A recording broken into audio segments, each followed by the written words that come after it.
जय हिंद दोस्तों। जो टॉपिक चल रहा था वो चल रहा था सिस्टम एनालिसिस एंड डिजाइन। आज दोपहर की क्लास नहीं हो पाई थी, पावर कट थी, तो थोड़ी सी स्पीड रखना। कवर करेंगे अपन, लगभग 50 क्वेश्चन कवर करेंगे। थोड़ी सी स्पीड रखना, क्लियर। चलिए स्टार्ट करते हैं बच्चों। नेक्स्ट क्वेश्चन 100 क्वेश्चन तक मैंने आपको करवा दिया था। अब नेक्स्ट क्वेश्चन है, इसका आंसर देते रहिए, समझते रहिए। क्लियर है? चलिए स्टार्ट करते हैं। What is correct about data modularity in system analysis and design. Data modularity क्या होती है ये आपको पता होना चाहिए कि पूरा सिस्टम एक साथ डेवलप नहीं किया जाता। सिस्टम को मॉड्यूल के अंदर डिवाइड किया जाता है, हायरार्किकल मेथड के अंदर डिवाइड किया जाता है। बच्चों क्लियर? कहने का मतलब ये होता है कि जो पूरा सिस्टम होता है उसको छोटे छोटे मॉड्यूल में ब्रेक किया जाता है ताकि उसकी जो मेंटेनेंस है वो प्रॉपर हो सके। बच्चों जो एक दूसरे के ऊपर डिपेंडेंसी है वो कम रहे। डिपेंडेंसी तो होंगे मॉड्यूल, लेकिन कम होने चाहिए। बच्चों क्लियर? याद रखिए जो सिस्टम है उसको एक साथ डेवलप नहीं करके उसको मॉड्यूल के रूप में डेवलप किया जाता है।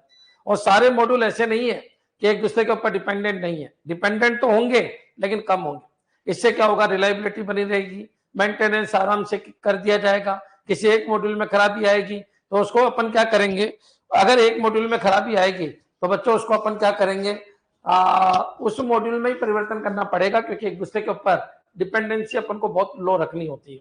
बच्चों क्लियर? तो ये पॉइंट आपके दिमाग में आ जाना चाहिए। तो चलिए स्टार्ट करते हैं। What is correct about data modularity in system analysis and design. Data modularity refer to dividing a system into smaller manageable module based on data function and relationship. बच्चों क्लियर? तो ये पॉइंट तक तो अभी तक सही है। Data modularity primary focus on the visual presentation of data within a system, ये तो गलत है। बच्चों डेटा का visual presentation of data within a system, ये तो बच्चों मॉड्यूलरिटी नहीं है। Data modularity is con with the physical layout. Physical layout ये भी गलत है बच्चों। नेक्स्ट चलिए, data modularity only apply to small scale system, ये भी गलत है बच्चों। जबकि बड़े जो सिस्टम होते हैं उनको डेटा मॉड्यूलरिटी ज्यादा अप्लाई किया जाता है। बच्चों आपका आंसर क्या हो जाएगा? तो आपका आंसर हो जाएगा ए। मेरे हिसाब से सब कुछ आपके क्लियर हो गया होगा। Physical layout, data modularity physical layout नहीं है। अरे भाई डेटा मॉड्यूलरिटी तो ये है कि जो आपका सिस्टम है उसको छोटे छोटे मॉड्यूल में तोड़ा जाता है ताकि मेंटेनेंस अच्छी की जा सके, बच्चों डिपेंडेंसी कम की जा सके, बच्चों उनको हैंडल आसानी से किया जा सके, उनको डिजाइन आसानी से किया जा सके, क्योंकि हर एक मॉड्यूल का अपना इंडिविजुअल फंक्शन होता है। बच्चों क्लियर? अगर ये क्वेश्चन क्लियर है तो कमेंट कर दो और थोड़ी सी स्पीड रखना बच्चों।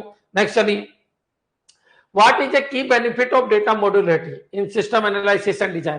Improve user interface design, बच्चों increase system security, enhance data integrity, simplified hardware configuration। तो बच्चों एक बार बताइए डेटा मॉड्यूलरिटी का कंसेप्ट क्या है, क्या फायदा है? सबसे प्रमुख फायदा क्या है? प्रमुख फायदा देखिए, इंप्रूव्ड यूजर इंटरफेस डिजाइन देखते हैं, इंक्रीज सिस्टम सिक्योरिटी देखते हैं, इनहेंस डेटा इंटीग्रिटी। बच्चों क्लियर? इनहेंस डेटा इंटीग्रिटी और सिंप्लीफाइड हार्डवेयर कॉन्फ़िगरेशन। तो ये तो बिल्कुल गलत है कि सिंप्लीफाइड हार्डवेयर कॉन्फ़िगरेशन, इसका तो कोई लेना देना ही नहीं है। इंप्रूव्ड यूजर इंटरफेस डिजाइन, ये भी गलत है बच्चों। क्लियर? इंक्रीज सिस्टम सिक्योरिटी, इसका भी कोई मतलब नहीं। ये है enhance data integrity. Enhance data integrity, enhance data integrity का मतलब यह है कि भाई डेटा इंटीग्रिटी मतलब इनहेंस डेटा इंटीग्रिटी। भाई ठीक है, एक मॉड्यूल एक तरीके का काम करेगा, एक मॉड्यूल एक तरीके का काम करेगा, दूसरा मॉड्यूल दूसरे तरीके का काम करेगा, उससे क्या होगा? डेटा की इंटीग्रिटी बनी रहेगी। बच्चों क्लियर? तो याद रखिए मॉड्यूलरिटी से डेटा इंटीग्रिटी को बढ़ाया जाता है। बच्चों क्लियर? अब एक बार बताओ, मॉड्यूलरिटी से सिक्योरिटी का क्या लेना देना है? अरे भाई तुम सिस्टम डिजाइन करना चाहते हो और हर फंक्शन के लिए या फिर ये बोलिए एक जैसे काम के लिए एक मॉड्यूल तैयार करना चाहते हो। बच्चों क्लियर? तो उससे क्या होगा? उसमें डेटा की इंटीग्रिटी बनी रहेगी। बच्चों क्लियर? क्यों? क्योंकि एक तरीके का डेटा, याद रखिए, एक तरीके के मॉड्यूल से तैयार होगा। अब बच्चों इंप्रूव्ड यूजर इंटरफेस डिजाइन नहीं बच्चों। Clear? Improved user interface design, modularity से इंटरफेस डिजाइन। इंटरफेस डिजाइन का क्या लेना देना है? क्या होता है इंटरफेस डिजाइन? कोई सिस्टम है वो उसको इंसान कैसे यूज कर रहा है वो होता है इंटरफेस, उसका क्या लेना देना है? इंक्रीज सिस्टम सिक्योरिटी, सिक्योरिटी का क्या लेना देना है? सिंप्लीफाइड हार्डवेयर कॉन्फ़िगरेशन, इसका क्या लेना देना है? बच्चों इनहेंस डेटा इंटीग्रिटी मतलब डेटा की इंटीग्रिटी बनाने के लिए सिस्टम की मॉड्यूलरिटी की जाती है। क्लियर? अभी तक दोनों क्वेश्चन, दोनों के दोनों आए हुए क्वेश्चन है। याद रखना जितने भी क्वेश्चन है 1983 के बाद सेड नाम के सब्जेक्ट में जितने भी क्वेश्चन आए उन सबका कलेक्शन मैं आपको करवा रहा हूं। बच्चों याद रखना, ये टॉपिक वाइज है, फिर इनकी एक बुक भी बना देंगे आपके लिए, लेकिन याद रखिए एक एक क्वेश्चन मैं आपको समझा रहा हूँ, पहले खुद सोचा करो, विचार क्या करो, उसके बाद आंसर दिया करो। हर चीज मैंने आपको समझाई है, एक ऐसी चीज नहीं है जो मेरे मुंह से नहीं निकली हो, कुछ नहीं निकला होगा तो पढ़ाएंगे आपको। नेक्स्ट चलिए आगे बढ़ते हैं। विच of the following statement about hippo, hippo tools is not true. बच्चों हिप्पो मैंने क्या बताया था, मैंने आपको बताया था कि सिस्टम को जब मॉड्यूलेटर में ब्रेक करते हैं तो अपन हिप्पो टूल्स यूज करते हैं। हिप्पो टूल्स क्या करता है, वो ये बताता है कि कौन कौन से मॉड्यूल आपको लेने चाहिए, आपकी रिक्वायरमेंट क्या है, यूजर की रिक्वायरमेंट क्या है, सिस्टम कैसा बना, उस सिस्टम में मॉड्यूल कौन कौन से रखना है। जब बच्चों हिप्पो की फुल फॉर्म कई बार आ चुकी है, हायरार्किकल इन प्रोसेस आउटपुट। बच्चों क्लियर, तो ये पॉइंट आपके क्लियर हो जाना चाहिए, हायरार्किकल इनपुट प्रोसेस आउटपुट, तो ये पॉइंट आपके क्लियर होना चाहिए। अरे गुरुजी हिप्पो टूल, हिप्पो हिप्पो क्या है गुरुजी, तो हिप्पो तो टूल है बच्चों। ठीक है गुरुजी, क्या करते हैं, सिस्टम को मॉड्यूल में ब्रेक करता है। अच्छा ये स्टैटिक मॉड्यूल या फिर डायनेमिक मॉड्यूल, अरे भाई स्टैटिक मॉड्यूल मतलब मॉड्यूल की स्ट्रक्चर को रिप्रेजेंट करता है। अच्छा हिप्पो, हाँ ठीक है, ये बताएगा कि कौन कौन से मॉड्यूल होंगे इस सिस्टम के। बच्चों मैं हूं तो मेरा जो ढांचा है ना ये हिप्पो से बनेगा। ठीक है, ये श्वसन तंत्र है, ये पाचन तंत्र है, बच्चों ये किडनी है, ये चीज है, तो जो स्ट्रक्चर है वो हिप्पो से बनेगी। मॉड्यूलरिटी में ब्रेक करना सिस्टम को वो हिप्पो से होगा। अच्छा हिप्पो कैसी डिजाइन फेस करता है, तो याद रखिए पूरे सिस्टम को हेरारिकल डिजाइन में रिप्रेजेंट करता है। बच्चों क्लियर कि ठीक है, ये पूरा सिस्टम है, ये इसके सब सिस्टम है, ये सब सिस्टम के सब सिस्टम है, इस तरीके से पूरा का पूरा ब्रेक कर देता है। बच्चों क्लियर, तो याद रखिए ये केवल एक आर्किटेक्चर डिजाइन है जो हिप्पो डिजाइन करता है। हिप्पो का मेन काम क्या है, मॉड्यूलरिटी के अंदर ब्रेक करना, किसको, सिस्टम को। बच्चों क्लियर, ये पॉइंट आपके क्लियर हो जाना चाहिए।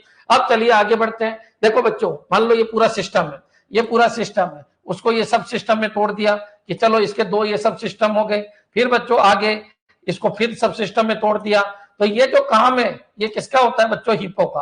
बच्चों क्लियर, तो याद रखिए ये केवल एक स्ट्रक्चर है, ये सिस्टम को तोड़ना है, ये सिस्टम को सब सिस्टम में तोड़ना है, ये सिस्टम को मॉड्यूल के अंदर तोड़ना है। हर मॉड्यूल अपना इंडिविजुअल काम करेगा, इंडिविजुअल काम इंडिविजुअल काम इंडिविजुअल काम इंडिविजुअल काम। बच्चों याद रखिए, तो ये काम, अरे काम तो बाद में करवाएंगे, लेकिन ये इंडिविजुअल जो डिजाइन प्रोड्यूस करता है मॉड्यूल के रूप में सिस्टम की, वो हिप्पो टूल्स है। तो विच of the following statement about hippo tools is not true. तो मैंने हिप्पो आपको अच्छी तरीके से समझाया था, जबरदस्त तरीके से बताया था। चलिए HIPO is used primarily for representing data flow. Data flow नहीं, data flow within a system, अरे नहीं बच्चों वो तो डीएफडी होता है। Data flow within a system वो डीएफडी होता है बच्चों, हिप्पो थोड़ी होता है। HIPO diagram provide hierarchical representation of system function.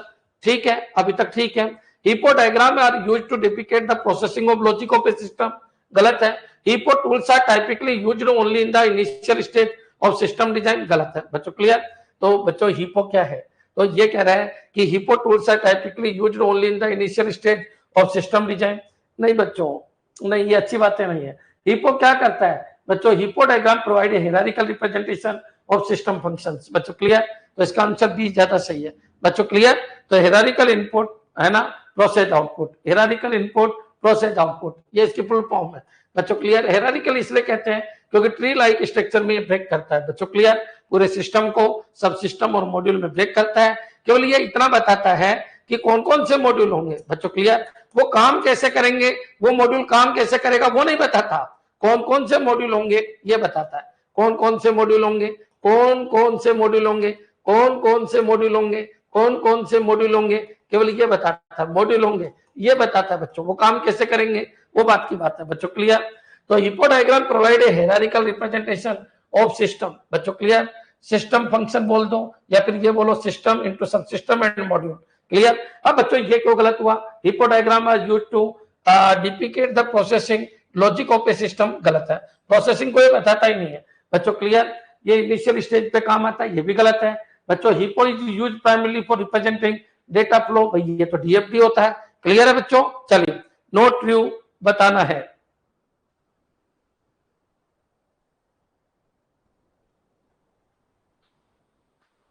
Hippo diagram are used to depict the processing logic of a system. Hippo tools are typically used only in the initial stage of system. अच्छा note tree बताना है तो बच्चों फिर तो यही आ गया, A answer हो जाएगा। बच्चों क्लियर, क्यों, क्योंकि ये अपन देखिए सही हिप्पो का मतलब तो ये, ठीक है। बाकी अगर आप लेना तो इनिशियल स्टेज किसको बोलते हैं, तो इनिशियल स्टेज बोलते हैं किस किस को, एक तो आर्किटेक्चर डिजाइन को बच्चों, एक एनालाइज को, स्ट्रक्चर एनालाइज को, और एक प्लानिंग को। तो ये किसके अंदर आता है, डिजाइन के अंदर, इसलिए चलो मान लेते हैं। और प्रोसेसिंग चल जाएगा लेकिन वो नहीं चलेगा, तो इसका ए। लेकिन बेस्ट आंसर क्वेश्चन तो ये बनता कि भाई हिप्पो किससे रिलेटेड है, तो हिप्पो बच्चों बी से रिलेटेड है। क्लियर, दोनों तरीके से आंसर दे सकते हो, नोट का आंसर दोगे तो ये आएगा और यस का आंसर दोगे तो बी आएगा। क्लियर है बच्चों, एक बार कमेंट कर दो सर वॉइस प्रॉब्लम आ रही है। अरे वॉइस प्रॉब्लम तो मेरा गला खराब हो जाता है शाम तक, गला खराब हो जाता है शाम तक बोलते बोलते। अब आ रही है क्या, चेक करो।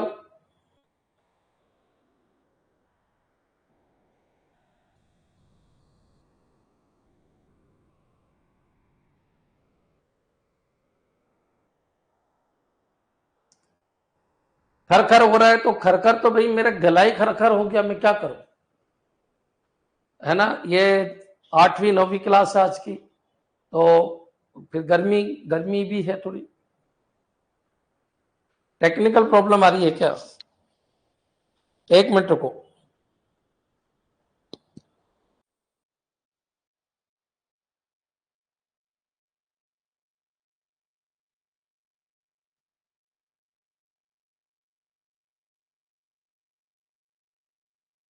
एक बार चेक करो बच्चों आवाज,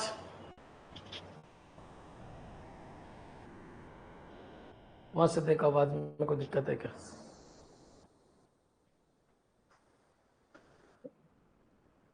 ये हिल रहा है इसकी वजह से तो नहीं हो रहा।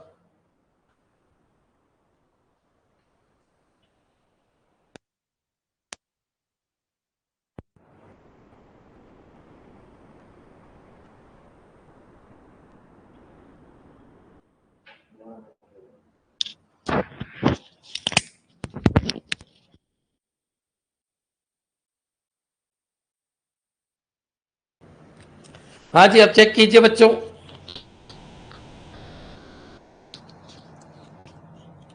एक बार चेक कर लीजिए आवाज क्लियर है क्या।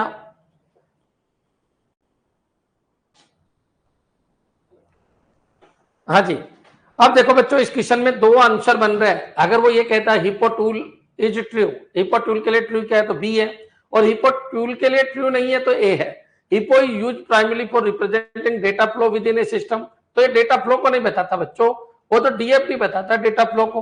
हिप्पो तो केवल स्ट्रक्चर है, आर्किटेक्चर है, आर्किटेक्चर है कि कौन कौन से मॉड्यूल कौन कौन से सब मॉड्यूल होंगे। हिप्पो मतलब आर्किटेक्ट। बच्चों क्लियर, ये पॉइंट आपके क्लियर हो जाना चाहिए। तो बच्चों याद रखिए, सर रेड से टिक कर दो। अब मैं नोट का टिक कर रहा हूं, जो क्वेश्चन है वही टिक कर रहा हूं, तो नोट का आंसर। बच्चों याद रखिए, आप टेक्निकल एग्जाम देने जाते हो ना, तो धर्म संकट बहुत रहता है, इसलिए याद रखिए इसका आंसर ये हो जाएगा। क्लियर है बच्चों। अब बच्चों एक बार बताइए ये क्यों सही किया मैंने।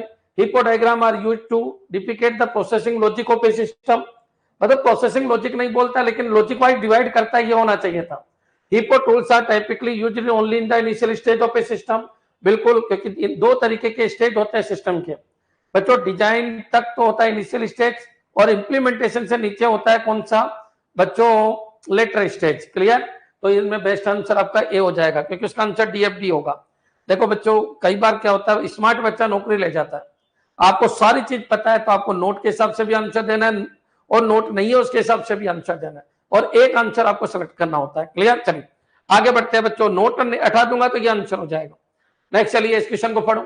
What is not a characteristic of HIPO tools. बच्चों not a characteristic, not not word के ऊपर ध्यान रखना। They facilitate decomposition of a system function into manageable module, बिल्कुल बच्चों क्लियर। मॉड्यूल के अंदर ब्रेक करना, बिल्कुल ये तो सही है। वो ये कह रहा है क्या विशेषता नहीं है, ये तो विशेषता है, ये तो विशेषता है बच्चों। क्लियर, नेक्स्ट चलिए। दे show how data flow through different processes in the system, they are used primarily for representing user interface, they assists in understanding the overall system structure and logic, ये भी बिल्कुल सही है, ये दोनों में तो कोई दिक्कत नहीं है। आपसे पूछा गया है what is not a characteristic of HIPO tools, ठीक है। They show how data flow through different processes in the system, ठीक है। They are use primarily for representing user interface. बच्चों क्या ये यूजर इंटरफेस के लिए काम आता है क्या? नहीं। बच्चों क्लियर? तो आपका जो सी है यहाँ पर सी सबसे बेस्ट आंसर होगा कि भाई ये यूजर इंटरफेस के बारे में बताता है। अरे नहीं भाई, ये यूजर इंटरफेस के बारे में नहीं बताता कि यूजर इसको कैसे यूज करेगा, ये तो सिस्टम बनाता है, ये तो सिस्टम बनाता है। तो इसका आंसर क्या हो जाएगा? सी। बच्चों क्लियर? तो दे show how data flow through different process module in the system. तो ये मॉड्यूल के बारे में बता सकता है बच्चों, लेकिन याद रखना बच्चों, हिप्पो केवल एक आर्किटेक्चर है, वो डेटा फ्लो को कभी नहीं बताता। लेकिन इनमें बेस्ट आंसर आपका सी है। बच्चों क्लियर? एक बार कमेंट कर दो कि हाँ सर बिल्कुल क्लियर है, हमको कोई दिक्कत ही नहीं है। हर तरीके ये हमारे बिल्कुल क्लियर है कि हिप्पो का काम ये भी हमारे बिल्कुल क्लियर है कि बच्चों पूरी स्ट्रक्चर को रिप्रेजेंट करता है। बच्चों इसमें हमको थोड़ा सा दिक्कत है, बाकी तो और कोई दिक्कत नहीं। ये डेटा फ्लो को नहीं बताता, ये याद रखिए डिफरेंट मॉड्यूल के बीच में कनेक्टिविटी को शो करता है। बच्चों clear? They are use primarily for representing user interface. इसका काम यूजर इंटरफेस डेवलप करना नहीं है बच्चों, ये तो केवल सिस्टम से रिलेटेड है। यूजर इंटरफेस तो बच्चों इनको कहते हैं, ये तो केवल सिस्टम के बारे में बात करता है कि ये सिस्टम है वो क्या है। बच्चों सिस्टम क्या है इसके बारे में चर्चा करता है कौन? हिप्पो। क्लियर? चलिए सर डेटा फ्लो का मतलब होता है कि भाई ये मॉड्यूल है, मान लीजिए ये मॉड्यूल है, ये मॉड्यूल है, ये आपस में कैसे कनेक्टेड है। भाई डेटा का फ्लो इधर हो सकता है, फिर इधर से इधर डायरेक्ट नहीं हो सकता। बच्चों क्लियर? समझ में आ गया? तो बिल्कुल ये चीज होती है हिप्पो के अंदर, ये होती है कि ठीक है ये मॉड्यूल है, ये मॉड्यूल बनेंगे और इन मॉड्यूल की कनेक्टिविटी ये हो सकती है। बच्चों क्लियर? इसको कपलिंग कहते हैं कि किस तरीके से एक दूसरे के ऊपर डिपेंडेंट है। बच्चों क्लियर? तो आपको जो बेस्ट आंसर है वो ये देना है। क्यों? क्योंकि हिप्पो बात करता है सिस्टम की, यूजर इंटरफेस की बात करता ही नहीं है कौन? हिप्पो। क्लियर है बच्चों? अगर एक बार समझ में आ गया तो कमेंट कर दो कि हाँ सर हमारे क्लियर है। वो नोट का क्वेश्चन बना रहा है तो नोट के हिसाब से आंसर दे देंगे, कोई दिक्कत नहीं है। कि हिप्पो है वो उसकी full form hierarchical input process output, ठीक है। हिप्पो है वो सिस्टम आर्किटेक्चर की बात करता है। हिप्पो है वो मॉड्यूल और मॉड्यूलरिटी के अंदर ब्रेक करता है। हिप्पो है वो मॉड्यूल के बीच में कम्युनिकेशन को बताने की कोशिश करता है। वो डेटा फ्लो को नहीं बता रहा, वो कम्युनिकेशन बताता है कि इन मॉड्यूल के बीच में ये कम्युनिकेशन होगा और ये मॉड्यूल होंगे। बच्चों क्लियर? चलिए आगे बढ़ते हैं। नेक्स्ट चलिए, यूजर इंटरफेस नहीं बताता। What is the purpose of IPO tools in system analysis and design. अब बच्चों आईपीओ टूल्स क्या होते हैं तो मैंने आपको बताया था। बच्चों मान लीजिए ये आपका सिस्टम है, पूरा का पूरा सिस्टम के अंदर क्या होता है? ये मॉड्यूल है। बच्चों क्लियर? ये मॉड्यूल है। अब मॉड्यूल जो है ना बच्चों, अब मैंने मॉड्यूल आपको बताया उसके अंदर ये एलिमेंट है। तो आईपीओ क्या करता है बच्चों? आईपीओ ये बताता है कि ये जो मॉड्यूल बना इसमें इनपुट क्या है, प्रोसेस क्या है, आउटपुट क्या है। हर एक मॉड्यूल अपना इंडिविजुअल वर्क करता है। आईपीओ का मतलब होता है input process output, input process output, input process output. बच्चों क्लियर? तो इसका मतलब ये वर्किंग मॉडल है। ये क्या है बच्चों? वर्किंग। ये वर्किंग को रिप्रेजेंट करता है। तो गुरुजी क्या हिप्पो वर्किंग को रिप्रेजेंट करता है? नहीं, हिप्पो वर्किंग को रिप्रेजेंट नहीं करता, हिप्पो स्ट्रक्चरल है और आईपीओ वर्किंग है बच्चों। एक वर्किंग वाला कंसेप्ट है किसके अंदर? आईपीओ के अंदर।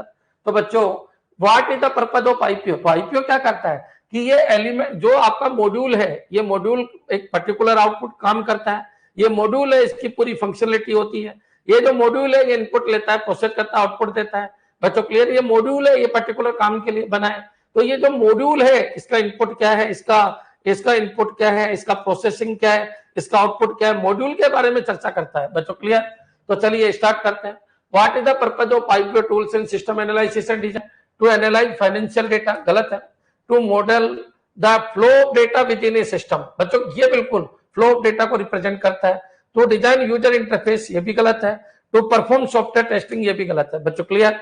तो फ्लो ऑफ डेटा की जब बात आएगी तो बिल्कुल ये बताएगा कि एक मॉड्यूल ने इनपुट क्या लिया। बच्चों वो तो क्या कह रहा है कौन कौन से मॉड्यूल होने चाहिए, वो तो ये कह रहा है कौन कौन से मॉड्यूल जुड़े हुए होने चाहिए, वो तो ये कह रहा है सिस्टम के सब सिस्टम कौन कौन से है, वो तो ये कह रहा है कि कोई मॉड्यूल कोई सब सिस्टम फिर और कितने सब सिस्टम में टूटेगा, वो तो ये कह रहा है पूरे सिस्टम में कितने मॉड्यूल होने चाहिए, कौन? हिप्पो। और ये कह रहा है कि एक मॉड्यूल के अंदर वर्किंग कैसे होगी, ये तो ये कह रहा है कि एक मॉड्यूल के अंदर इनपुट प्रोसेस आउटपुट कैसे होगा, ये तो ये कह रहा है एक मॉड्यूल कैसे काम करेगा, ये तो ये कह रहा है एक मॉड्यूल के अंदर डेटा फ्लो कैसे होगा। बच्चों ये बात करता है एक मॉड्यूल के अंदर वर्किंग का, ये वर्किंग को रिप्रेजेंट करता है। क्या ये सब कुछ क्लियर है? मेरे हिसाब से कोई कंफ्यूजन तो होना नहीं चाहिए। इतनी भयंकर मैंने थ्योरी पढ़ा रखी है और जैसे मैंने थ्योरी पढ़ाई वैसे मैंने लिख भी दिया। अब जो उस लिखे हुए को पढ़ लेगा उसका काम हो जाएगा। बच्चों ये कह रहा है कि एक मॉड्यूल वर्किंग कैसे करेगा, और वो कह रहा है एक सिस्टम बना किस किस से है बच्चों, क्लियर। चलिए मान लीजिए मैंने बोला पाचन तंत्र है, श्वसन तंत्र है, किडनी है, लीवर है, ये सब क्या है, ये हिप्पो है बच्चों। अब मैं ये कह रहा हूं कि पाचन तंत्र वर्क कैसे करेगा, क्योंकि पाचन तंत्र एक मॉड्यूल है पूरा का पूरा, वो वर्क कैसे करेगा, वो आईपीओ है बच्चों, ये समझ में आ जाना चाहिए। और बच्चों सिस्टम जो होता है ना, पूरा सिस्टम, उसके अंदर जो डेटा फ्लो होता है उसको कहते हैं अपन डीएफडी, डेटा फ्लो डायग्राम बच्चों, क्लियर। ये तो बच्चों एक मॉड्यूल के अंदर है, एक मॉड्यूल के अंदर डेटा का फ्लो कैसे हो रहा है ये बताता है आईपीओ बच्चों, क्लियर। चलिए आगे बढ़ते हैं, मेरे हिसाब से क्लियर है। अगर बच्चों पूरे सिस्टम के अंदर ही डेटा का फ्लो कैसे हो रहा है तो वो डीएफडी की बात करता है। DFD represent the data flow in a system बच्चों, HIPO represent the modularity of a system बच्चों, IPO represent the input process output in a module. तो ये पॉइंट आपके क्लियर होना चाहिए, क्लियर। तो इनमें कंफ्यूज नहीं होना। बहुत सारे बच्चों को पता ही नहीं चलता अपन कर क्या रहे हैं। तो जब बच्चों को पता नहीं चलता अपन कर क्या रहे हैं तो बच्चों इसलिए पता नहीं चलता कि वो क्लैरिटी से नहीं पढ़ते। आपको आईपीओ की फुल फॉर्म पूछ ली गई थी पिछली बार, हिप्पो की फुल फॉर्म भी आई थी प्रोग्रामर में बच्चों, हेरारिकल इनपुट प्रोसेस आउटपुट, और आईपीओ का क्या होता है, इनपुट प्रोसेस और आउटपुट, क्लियर। ये पॉइंट आपके क्लियर होना चाहिए।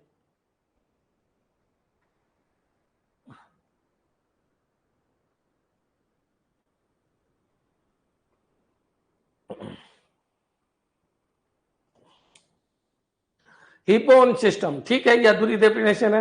heap on system that represent the architecture of system only बच्चों क्लियर। मॉड्यूल, मॉड्यूल कैसे जुड़े हुए हैं, मॉड्यूल कितने हैं, मॉड्यूल के सब मॉड्यूल कितने हैं, सब सिस्टम कितने हैं। Hippo working of A module, input क्या है मॉड्यूल का, प्रोसेस क्या है, आउटपुट क्या है, आईपीओ, क्लियर। चलिए हिप्पो कपलिंग आईपीओ कोहेरेंस, अरे वेरी गुड, ठीक है, वेरी गुड। नेक्स्ट चलिए आगे बढ़ते हैं। तो ये सारा कंसेप्ट क्लियर है। तो वो कह रहा है what is the purpose of IPO tool in system analysis, to model the flow of data within a system, बिल्कुल सही है। बाकी ज्यादा बेस्ट तो यह होता to model the flow of data within a system की जगह मॉड्यूल होना चाहिए था। लेकिन बच्चों याद रखिए तुम तो इंटेलिजेंट हो, लेकिन किताब वाले इंटेलिजेंट थोड़ी है, पेपर बनाने वाले इंटेलिजेंट थोड़ी है बच्चों। जो सेट पढ़ाते हैं वो इतने इंटेलिजेंट थोड़ी है। तुमको तो पता है यह सिस्टम की जगह मॉड्यूल होना चाहिए था बच्चों, क्लियर। लेकिन बच्चों बेस्ट आंसर दिया करो, क्योंकि ये लोग मानते भी नहीं है, जिद्दी होते हैं कि ठीक है हमने बोल दिया वही फाइनल है, आ गया समझ में। तो आप सोचो, विचार करो, ले बाकी मेरे स्टूडेंट को पता है क्या गड़बड़ क्या है, या सिस्टम की जगह क्या होना चाहिए, मॉड्यूल। क्या मैं जो कह रहा हूं वो क्लियर है? एक बार कमेंट कर दो कि हाँ सर हमको पता था, हमको पता था कि यहाँ सिस्टम की जगह मॉड्यूल होना चाहिए। Data flow in a module, data flow in a module, clear है बच्चों। देखो बच्चों ये बुजुर्ग लोग हैं जो इस देश को चला रहे हैं। अब ये जो बुजुर्ग लोग हैं किसी की मानते भी नहीं है, उनको अंतर किसी का पता नहीं चलता, उनको तो रट्टी रटाई बात लिखी हुई होनी चाहिए। लेकिन तुम तो इंटेलिजेंट हो, तुमको तो पता है सब कुछ, तुमको तो सब कुछ क्लियर है। अब जब तुमको सब कुछ क्लियर है बच्चों, तो याद रखिए आपको पता भी होना चाहिए कि गड़बड़ क्या है। हाँ यहाँ पर लिखने में क्या गड़बड़ हो गई ये आपको पता होना चाहिए, क्लियर है बच्चों। चलिए आगे बढ़ते हैं बच्चों। What is an essential step in using IPO tools during system analysis. तो बच्चों design algorithm, design algorithm, mapping input to output relationship, developing test case, configuration, network protocol. क्या इसका यूज आईपीओ? ये दोनों ही खत्म। डिजाइन एल्गोरिथम, एल्गोरिथम का काम है क्या आईपीओ? अरे भाई डिजाइन करता है, डिजाइन, डिजाइन एल्गोरिथम, अरे एल्गोरिथम तो इंप्लीमेंटेशन पार्ट है। Mapping input to output relation बच्चों, क्लियर। रिलेशनशिप, इनपुट के करस्पॉन्डिंग आउटपुट क्या है ये बताता है आईपीओ बच्चों, क्लियर। किसके अंदर? किसी मॉड्यूल के अंदर। नेक्स्ट चलिए आगे बढ़ते हैं बच्चों, क्लियर। नेक्स्ट क्वेश्चन देखिए, which of the following is a primary difference between HIPPO and IPO tools in system analysis and design? HIPPO use hierarchical structure, बिल्कुल सही है, while IPO is linear, देख लेते हैं। IPO emphasizes output while HIPPO focus on input, गलत है बच्चों, HIPPO focus on input गलत है। HIPPO is a visual modeling technique while IPO is a text based, बिल्कुल गलत है, बिल्कुल गलत है बच्चों। ये भी बच्चों क्या है, ये भी डिजाइन ही है, ये टेक्स्ट बेस थोड़ी है, ये भी डिजाइन ही है, सबके क्लियर होना चाहिए। IPO is used for software testing, गलत है। तो बच्चों अब बेस्ट आंसर क्या है? यही है, hippo use hierarchical structure, structure के लिए होता है। व्हाइल आईपीओ इज लीनियर बच्चों, इनपुट प्रोसेस आउटपुट, लीनियर के इनपुट ये है, प्रोसेस ये और आउटपुट ये बच्चों, क्लियर। आईपीओ डायग्राम ऐसे ही तो बनते हैं, आईपीओ में इनपुट प्रोसेस और आउटपुट बच्चों, क्लियर। ये क्या है आपका आउटपुट, तो पॉइंट याद रखिए। ये क्या है? मॉड्यूल, ये पूरा का पूरा मॉड्यूल है। यहाँ पर क्या हो रहा है? प्रोसेस हो रहा है। तो इस प्रोसेस के अंदर ये क्या है? इनपुट, ये प्रोसेस आउटपुट। तो कॉमन सी बात है, आईपीओ लीनियर है, हिप्पो हेरारिकल है, क्लियर। ये क्यों गड़बड़ हो गया? इनपुट के ऊपर फोकस करता है, अरे भाई गलत बात है, हिपो में कहाँ इनपुट के डिजाइन है बच्चों, क्लियर। हिपो एक डिजाइन है, आईपीओ बच्चों एक प्रोसेसिंग को रिप्रेजेंट करता है, क्लियर। तो ये आपके क्लियरिटी आ जानी चाहिए, हर चीज, हर पॉइंट, हर एक वर्ड आपके क्लियर होना चाहिए। नेक्स्ट आगे बढ़ते हैं बच्चों, नेक्स्ट चलिए इस क्वेश्चन को देखते हैं। Data coupling. अब डेटा कपलिंग क्या है बच्चों, ठीक है। डेटा कपलिंग क्या होता है, कंट्रोल कपलिंग क्या होता है, स्टर्म कपलिंग क्या होता है, कंटेंट कपलिंग क्या होता है। मैंने कपलिंग आपको अच्छे तरीके से पढ़ाई है, क्लियर है। अब बच्चों जो मैंने कपलिंग अच्छी तरीके से पढ़ाई है तो ठीक है, इस मैचिंग वाले क्वेश्चन को मैं थोड़ा बाद में लेता हूं ताकि आपका कंसेप्ट क्लियर हो जाए। मैं पहले उन क्वेश्चन को लेता हूं जो कपलिंग से रिलेटेड है, क्लियर। चलिए एक कंसेप्ट लेते हैं अपन ताकि कपलिंग आपके पूरा क्लियर हो जाए, आपके पूरे कंसेप्ट बन जाए किसके, कपलिंग के। चलिए एक बात मैं आपको बता देता हूं कपलिंग क्या होती है ना। तो कपलिंग क्या होती है बच्चों, जो मॉड्यूल होते हैं वो एक दूसरे के ऊपर डिपेंडेंट होते हैं लेकिन उनकी डिपेंडेंसी कम होनी चाहिए बच्चों, क्लियर। तो मॉड्यूल की जो डिपेंडेंसी होती है उसकी जो डिग्री होती है उसको कपलिंग कहते हैं। अब जो कपलिंग होती है बच्चों 6 तरीके की होती है, ये भी मैंने आपको बताया था। जो कपलिंग होती है बच्चों, डेटा कपलिंग होती है, स्टर्म कपलिंग होती है बच्चों, इसके बाद कंट्रोल कपलिंग होती है, एक्सटर्नल कपलिंग होती है, कॉमन कपलिंग होती है और कंटेंट कपलिंग होती है बच्चों, क्लियर। ये कितने तरीके की कपलिंग होती है, टोटल 6 तरीके की, मैंने आपको पूरा समझा रखा है कपलिंग के बारे में। अब बच्चों इससे उससे पहले मैंने ये क्वेश्चन इसलिए लिया ताकि आपकी कपलिंग के बारे में पूरा कंसेप्ट क्लियर हो जाए।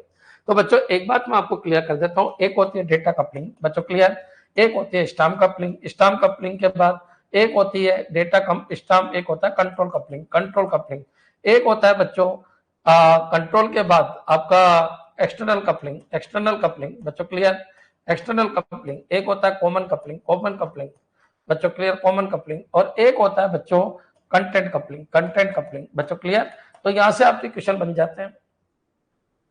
याद रखना बच्चों, कंटेंट कपलिंग का मतलब होता है कि कंटेंट को शेयर किया जा रहा है बच्चों, क्लियर। कॉमन कपलिंग का मतलब होता है ग्लोबल वेरिएबल को शेयर किया जा रहा है। एक्सटर्नल कपलिंग का मतलब ये होता है बच्चों जो एक्सटर्नल रिसोर्सेज है उनको शेयर किया जा रहा है। कंट्रोल कपलिंग का मतलब है एक मॉड्यूल दूसरे मॉड्यूल को कंट्रोल करता है बच्चों। स्टर्म कपलिंग का मतलब है कि कुछ पार्ट उसका भेजा जाता है बच्चों, यानी एड्रेस के थ्रू भेजा जाता है, जैसे स्ट्रिंग, एरे, स्ट्रक्चर, यूनियन, जिनके भी एड्रेस होते हैं भेजने के लिए उनको भेजा जाता है और इसमें ओरिजिनल डेटा भेजा जाता है बच्चों, क्लियर। ये कॉल बाय वैल्यू है, ये कॉल बाय रेफरेंस है बच्चों, ये कंडीशनल कंट्रोल है, ये एक्सटर्नल रिसोर्सेज की शेयरिंग है।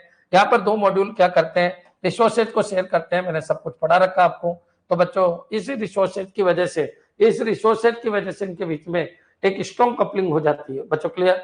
कॉमन कपलिंग के अंदर ग्लोबल वेरिएबल को शेयर करते हैं, ग्लोबल वेरिएबल को शेयर करते हैं, इसकी वजह से इनमें स्ट्रॉन्ग कपलिंग हो जाती है। कंटेंट कपलिंग में बच्चों कॉमन कंटेंट को यूज करते हैं, एक मॉड्यूल जिस कंटेंट को, मान लीजिए एक मॉड्यूल है ये इस कंटेंट को यूज कर रहा है, दूसरा मॉड्यूल भी इसी कंटेंट को यूज कर रहा है बच्चों, क्लियर। तो याद रखिए इस तरीके की जो कपलिंग होती है इसी बच्चों, ये क्या है आपका डेटा है, ये आपका डेटा है, ये आपका क्या मॉड्यूल M1 है, ये क्या है बच्चों मॉड्यूल M2 है, और दोनों एक ही डेटा को अगर एक ही कंटेंट को शेयर कर रहे हैं तो उनको क्या कहते हैं, उनको बोलते हैं कंटेंट कपलिंग।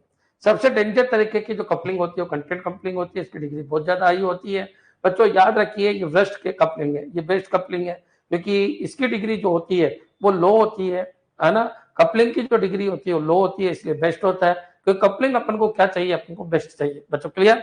तो ये पॉइंट आपके क्लियर हो जाना चाहिए, data is best coupling and content is best coupling बच्चों, क्लियर। Reference, very good. ये होता है कॉल बाय वैल्यू, ये होता है कॉल बाय रेफरेंस। अब कॉल बाय रेफरेंस से तो बच्चों हो सकता है पूरा डेटा चला जाए, आधा डेटा चला जाए, ये है वैल्यू। मान लीजिए कॉल बाय वैल्यू है तो एक मॉड्यूल ने क्या किया, इसको डेटा पास किया बच्चों, क्लियर। क्या पास कर दिया, 3 और 5 पास कर दिया, इसको जोड़ना है 3 + 5, अभी कहां से आया उससे कोई मतलब नहीं, तो इनके बीच में कोई ज्यादा रिलेशनशिप नहीं होती, इसको बोलते हैं डेटा कपलिंग।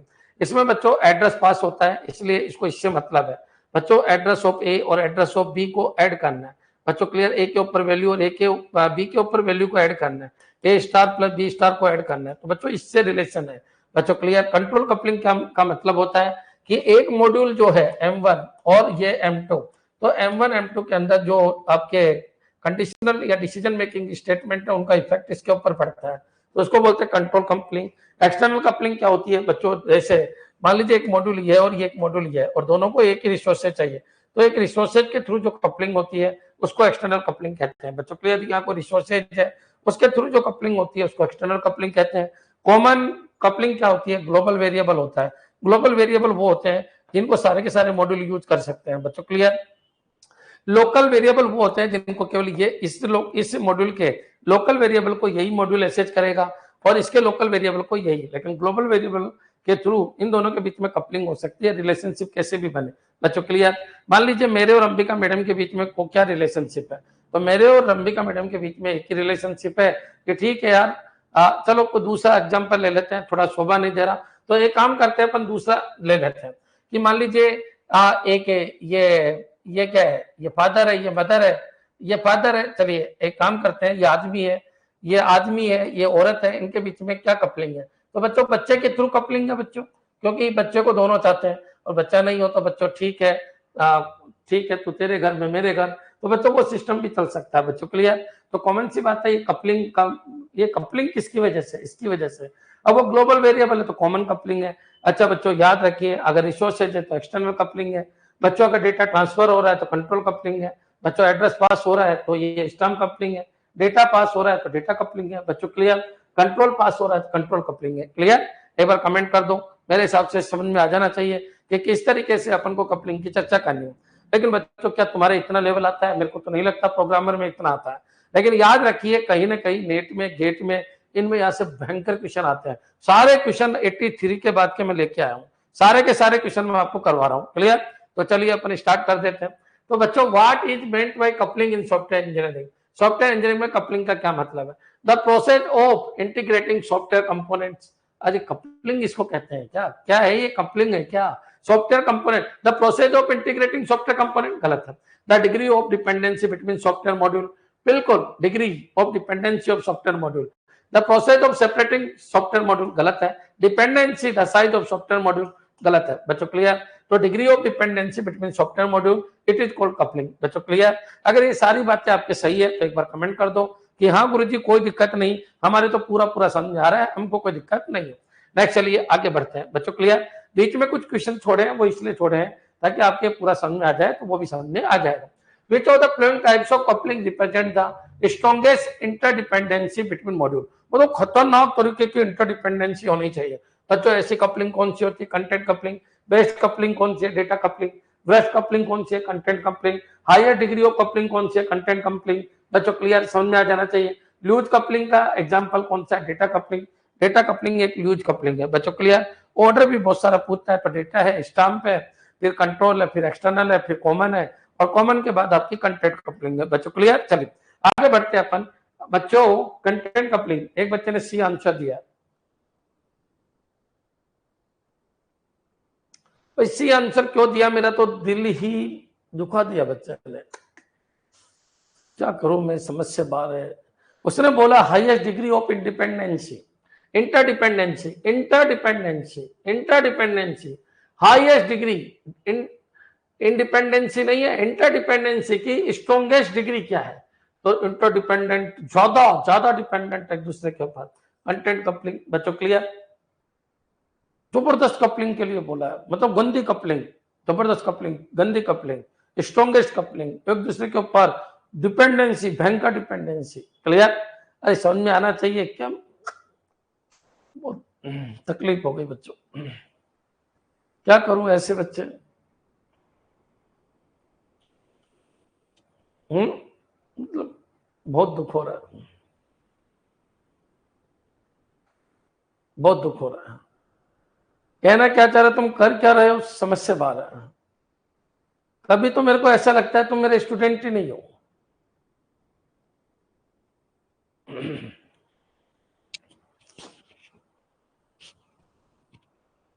नहीं सर, बेस्ट कपलिंग के लिए बोला सी। बेस्ट कपलिंग थोड़ी बताना है मेरे भाई, स्ट्रॉन्गेस्ट कपलिंग बताना है। स्ट्रॉन्गेस्ट, स्ट्रॉन्गेस्ट, स्ट्रॉन्गेस्ट कपलिंग क्या कर रहे हो तुम? बेस्ट कपलिंग स्ट्रॉन्गेस्ट थोड़ी होती है। जो वीक कपलिंग होती है वो बेस्ट है बच्चों। क्लियर? जो लूज कपलिंग है वो बेस्ट है। आपको स्ट्रॉन्गेस्ट कपलिंग बताना, जबरदस्त कपलिंग बच्चों। क्लियर? कंटेंट, एक दूसरे के कंटेंट को बिल्कुल बिल्कुल पकड़े हुए हैं। ये लीजिए मॉड्यूल है, ये भी मॉड्यूल है M2 बच्चों। क्लियर? दोनों ने अपने पूरे डेटा को, इसे पूरे के पूरे कंटेंट को ही होल्ड कर लिया बच्चों, इसको बोलते हैं। क्लियर? अब तो समझ में आ गया होगा। नेक्स्ट चलिए, नेक्स्ट चलो बच्चों, इतनी गड़बड़ मत किया करो बच्चों एक ही दिल है, कितनी बार तोड़ोगे तुम समझ में नहीं आता, कितनी बार तोड़ोगे, एक बार हो जाए, 2 बार हो जाए महीने में, तुम आजकल रोज दिल तोड़ रहे हो, मेरे स्टूडेंट हो ही नहीं, इसका मतलब। In which type of coupling do two module communicate by passing only simple data type और data structure.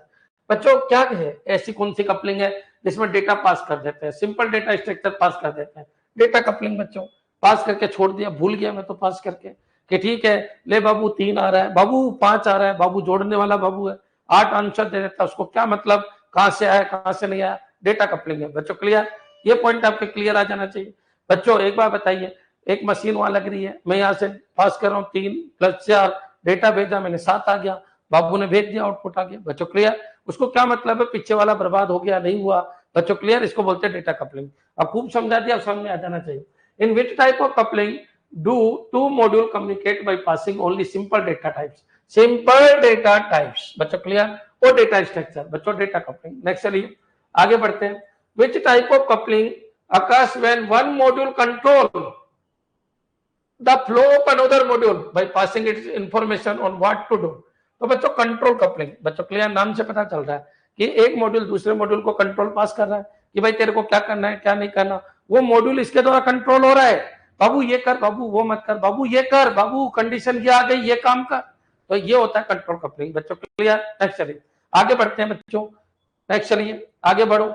What is the goal of achieving loose coupling between software module? तो बच्चों लूज कपलिंग क्यों की जाती है? अच्छा लूज कपलिंग, अरे बाबू loose coupling इसलिए करते हैं क्योंकि मॉड्यूल होंगे तो पर्टिकुलर मॉड्यूल अपनी फुल फंक्शनलिटी के साथ वर्क करेगा। अब फुल फंक्शनलिटी के साथ वर्क करेगा, कल खराबी आ गई तो लूज कपलिंग रखो ताकि दूसरे मॉड्यूल पे कोई इफेक्ट नहीं पड़े। कल उसको मेंटेन करना है, अपग्रेड करना है, अपडेट करना है तो सबको थोड़ी करेंगे, जिस मॉड्यूल में खराबी आई उसकी मेंटेनेंस करेंगे बच्चों। क्लियर, तो याद रखिए लूज कपलिंग रखने का रीजन ही यही है कि मेंटेनेंस आपको क्या करना है, हाई करना है बच्चों। क्लियर, चलिए आगे बढ़ते हैं। What is the goal of achieving loose coupling between software module? To decrease performance, गलत है बच्चों। क्लियर, लूज कपलिंग से performance decrease, to increase dependency, to increase dependency, dependency loose coupling में डिपेंडेंसी इंक्रीज करने के लिए नहीं, टू इंक्रीज डिपेंडेंसी गलत है, टू इंक्रीज मेंटेनेबिलिटी बच्चों, मेंटेनेंस बिल्कुल, to decrease communication, to decrease communication ये बिल्कुल गलत है बच्चों। क्लियर, तो याद रखिए मेंटेनेबिलिटी, मेंटेनेबिलिटी का मतलब उसको मेंटेन करना आसान है, सही बच्चों। क्लियर, देखिए एक बार बताओ ये लाइन क्यों गलत है, टू डिक्रीज परफॉर्मेंस। वो ये कह रहा है कि लूज कपलिंग अपन क्यों करते हैं भाई, अच्छा सिस्टम बनाने के लिए भाई। क्यों, क्योंकि हर मॉड्यूल अपने आप में एक इंडिविजुअल फंक्शनलिटी को परफॉर्म करता है, ठीक है। तो कपलिंग क्या होनी चाहिए, एक दूसरे के ऊपर डिपेंडेंसी कम होनी चाहिए। ये क्या कह रहा है, डिक्रीज परफॉर्मेंस, क्या लेना देना है इसका, डिक्रीज परफॉर्मेंस, परफॉर्मेंस को गिराने के लिए। अरे लूज कपलिंग कर रहे हो तो अच्छा सिस्टम बना रहे हो, परफॉर्मेंस थोड़ी गिरेगा। परफॉर्मेंस कब गिरेगा, जब हाई कपलिंग होगी, एक दूसरे का वेट करेंगे, वेटिंग टाइम बढ़ जाएंगे, एक मॉड्यूल दूसरे का वेट करता रहेगा, डिपेंडेंसी बहुत ज्यादा हो जाएगी, एक फेल सारा फेल हो जाएगा, परफॉर्मेंस खराब हो जाएगी बच्चों। क्लियर, क्लियर, नेक्स्ट चलिए। तो टू डिक्रीज की जगह इंक्रीज होता तो फिर भी सोचते थोड़ी देर के लिए। और मॉड्यूलरिटी क्यों की गई, अरे भाई 67% काम केवल मेंटेनेंस का होता है सिस्टम एनालिसिस एंड डिजाइन में, 67% काम डेवलप करने का मैंने आपको बताया था केवल 8% ही होता है बच्चों। के लिए डिजाइन, डिजाइन होती है लगभग 17% के आसपास होती है बच्चों। रिक्वायरमेंट लगभग 7% होती है, मैंने आपको बताया था। तो बच्चों जब ऐसी चीज है कि आपको जिंदगी भर आपने डेवलप कर दिया कितने महीने में, 6 महीने में, और उसको यूज करना है 60 महीने तक, तो 60 महीने तक बच्चों एक दूसरे के ऊपर डिपेंडेंसी रहेगी तो दिक्कत हो जाएगी, ताकि मेंटेनेंस प्रॉपर हो सके बच्चों। Clear, note for decrease performance, ठीक है। आगे बढ़िए, टू इंक्रीज मेंटेनेबिलिटी, ये बिल्कुल सही है। टू इंक्रीज डिपेंडेंसी, डिपेंडेंसी को इंक्रीज कर रहे हो क्या, अरे लूज कपलिंग में डिपेंडेंसी इंक्रीज नहीं या डिक्रीज होती है, ये टू इंक्रीज की जगह डिक्रीज होता सही हो जाता, या डिक्रीज इंक्रीज होता सही हो जाता। टू इंक्रीज मेंटेनेंस बिल्कुल सही है, मेंटेनेबिलिटी को इंक्रीज करने के लिए। To decrease communication, decrease communication इसके लिए करते हैं क्या, नहीं बच्चों, डिपेंडेंसी कम्युनिकेशन का तो कोई लेना देना ही नहीं है। क्लियर है, ध्यान तक समझ में आ जाना चाहिए। We need to increase performance, very good very good, बिल्कुल। कपलिंग शुड बी लो, अरे वेरी गुड, करुणा बिल्कुल सही है, मतलब समझ में तो आ गया तुम्हारे। अब थोड़ी प्रैक्टिस करनी है आपको, प्रैक्टिस करनी है, कभी कभी दिल तोड़ देते हो, बाकी अच्छे बच्चे हो। नेक्स्ट चलिए। Which type of coupling represent a situation where multiple modules share a global data item? अच्छा, global data item common coupling, बच्चों क्लियर। कॉमन कपलिंग का मतलब है ग्लोबल डेटा को शेयर करना है। अच्छा, जो कपलिंग है वो ग्लोबल डेटा की वजह से हो रही है बच्चों, बाकी उनके बीच में कोई कपलिंग होती ही नहीं, ग्लोबल डेटा को शेयर कर रहे हैं इसलिए कपलिंग हो रही है बच्चों क्लियर। नेक्स्ट चलिए आगे बढ़ते हैं अपन, क्वेश्चन पढ़िए, विच of the flowing best describe content coupling. तो कंटेंट कपलिंग क्या है, और बच्चों कंटेंट मतलब पूरा का पूरा डेटा इसका और इसका कॉमन है, कॉमन डेटा के ऊपर वर्क कर रहे हैं, वो कंटेंट कपलिंग है। क्लियर, तो चलिए स्टार्ट करते हैं। Two module share a global variable, ये तो कॉमन कपलिंग है। Two module communicate through a well defined interface, well defined interface, well defined interface, ये भी खत्म है। Two module depend on each other, internal implementation detail, बच्चों clear, पूरा पूरा इंटरनल इंप्लीमेंटेशन डिटेल कोई वो शेयर कर रहे हैं, सब कुछ पूरा कंटेंट ही बच्चों शेयर कर रहे हैं। Two module are completely independent of each other, तो इसका मतलब उनके बीच में कपलिंग ही नहीं है, नो कपल्ड है बच्चों क्लियर, समझ में आ गया। तो ये तो सब गलत है, आंसर क्या हो जाएगा सी। तो कंटेंट कपलिंग का मतलब है कि दो मॉड्यूल है वो एक दूसरे के ऊपर कंटेंट को शेयर कर रहे हैं, कंटेंट का मतलब है पूरी की पूरी इंटरनल डिजाइन को ही शेयर कर रहे हैं बच्चों, जितने भी वेरिएबल है उनको, जितने भी फंक्शन है उनको, सबको कॉमन यूज कर रहे हैं बच्चों क्लियर, हर चीज को कॉमनली यूज कर रहे हैं। Two module depend on each other, internal implementation detail, बच्चों क्लियर, तो ये पॉइंट आपके क्लियर हो जाना चाहिए।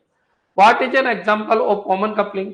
अब कॉमन कपलिंग का मतलब बच्चों ग्लोबल वेरिएबल है, आपको पता है। Two module communicate via function call, गलत है बच्चों, फंक्शन कॉल गलत है। Two module share a function call, बच्चों क्लियर, फंक्शन कॉल दो तरीके की होती है, कॉल बाय वैल्यू है तो data coupling, call by reference है तो बच्चों stamp coupling.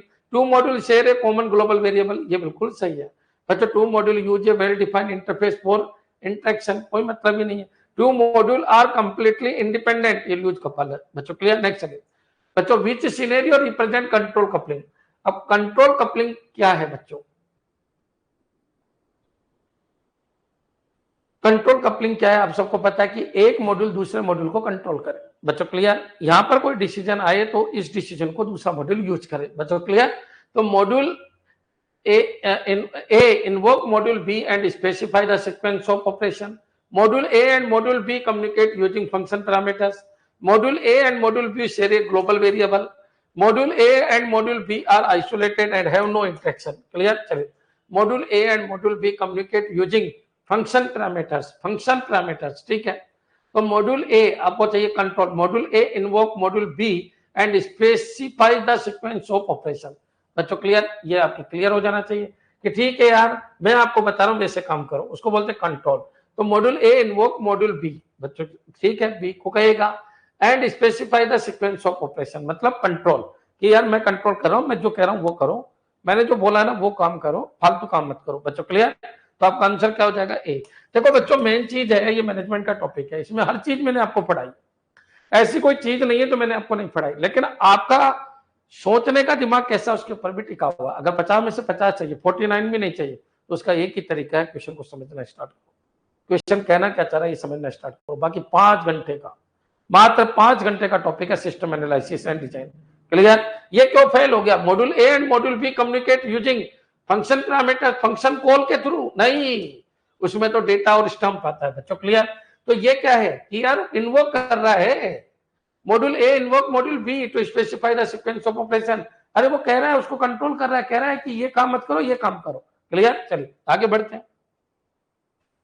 What describe stamp coupling. Stamp coupling में क्या होता है बच्चों, अब स्टैम्प कपलिंग में आप सबको पता है कॉल बाई रेफरेंस होता है। Two module communicate through a well defined interface, ठीक है।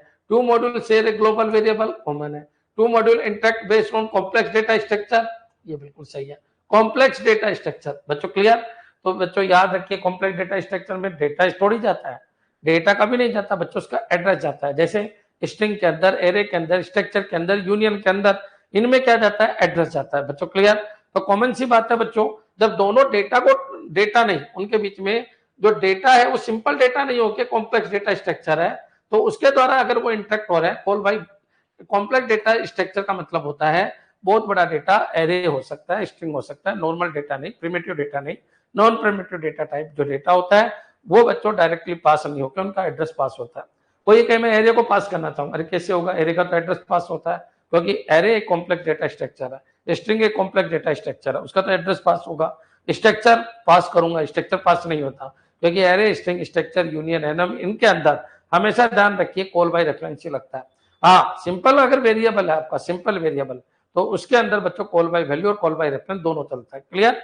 तो ये पॉइंट आपके क्लियर हो जाना चाहिए। तो स्टैम्प कपलिंग का मतलब कॉम्प्लेक्स डेटा स्ट्रक्चर को पास करना है।